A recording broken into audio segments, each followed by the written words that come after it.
خوش آمدید EON entertainment میں، جہاں کہانیاں زندہ ہوتی ہیں، حقائق دلچسپ بنتے ہیں اور ہر لمحہ تجسس سے بھر جاتا ہے۔ تاریخ ہو یا ٹیکنالوجی، معلومات ہو یا تفریح، یہ ہے آپ کا وقت، یہ ہے EON انٹرٹینمنٹ۔ ایک 24 سالہ نوجوان لڑکا ٹرین میں اپنے بوڑھے باپ کے ساتھ سفر کر رہا تھا۔ لڑکے کے ٹرین کی کھڑکی سے باہر دیکھا اور اپنے باپ کو مخاطب کر کے کہا، بابا دیکھے، درخت پیچھے کی طرف جا رہے ہیں۔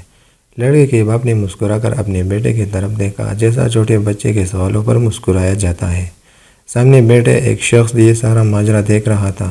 اس نے نوجوان بچے کا بچگانہ رویہ دیکھ کر افسوس کیا۔ دل ہی دل میں نوجوان لڑکے کو پاگل سمجھنے لگا۔ اتنے میں لڑکی نے آسمان کی طرف دیکھا اور کہا، بابا دیکھو، بادل ہمارے ساتھ ساتھ چل رہے ہیں۔ باپ پھر سے اپنے بیٹے کی طرف دیکھ کر مسکرایا اور انہیں کے سر پہ پیار بھی دیا، لیکن سامنے بیٹھے شخص یہ دیکھ کر رہا نہیں گیا۔ اس نے لڑکے کے باپ سے کہا کہ اب اسے کسی اچھے ڈاکٹر کو کیوں نہیں دکھاتے۔ اس نے کہا، لے کے گیا تھا اور ابھی ہم ڈاکٹر کے پاس سے ہی آ رہے ہیں، اور کہا میرا بیٹا اندھا تھا اور آج ہی اس کو آنکھیں ملی ہیں۔ دنیا میں ہر انسان کی مجبوریاں ہوتی ہیں، کسی کی حقیقت جانے بنا اس کو جج نہیں کرنا چاہیے۔ حقیقت جان کر آپ حیران رہ جائیں گے۔ دوستو، ابھی جو قصہ میں آپ کو بتانے جا رہا ہوں، اس کو سن کر آپ کی زندگی بدل سکتی ہے۔ ایک آدمی راستے سے گزر رہا تھا۔ راستے میں اس کو چند ہاتھی نظر آئے اور ایک شخص جو ان ہاتھیوں کا مالک لگ رہا تھا، ان ہاتھیوں کو نہلا رہا تھا۔ ہاتھیوں کو قابو کرنے کے لیے صرف ایک پتلی رسی ان کی اگلے پاؤں میں بندھی تھی۔ وہ شخص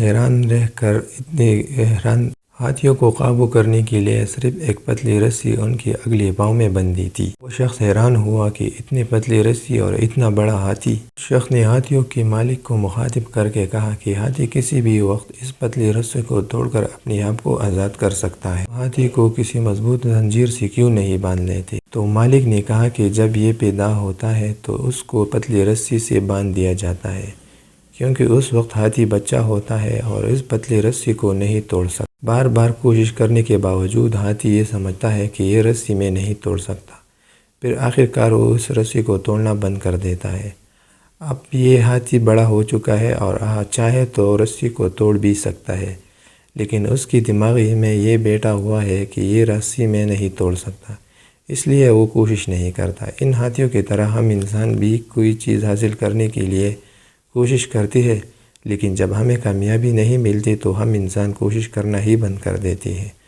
ناکامی سیکھنے کا ایک حصہ ہے، اس لیے ہمیں زندگی میں کبھی جدوجہد نہیں چھوڑنی چاہیے۔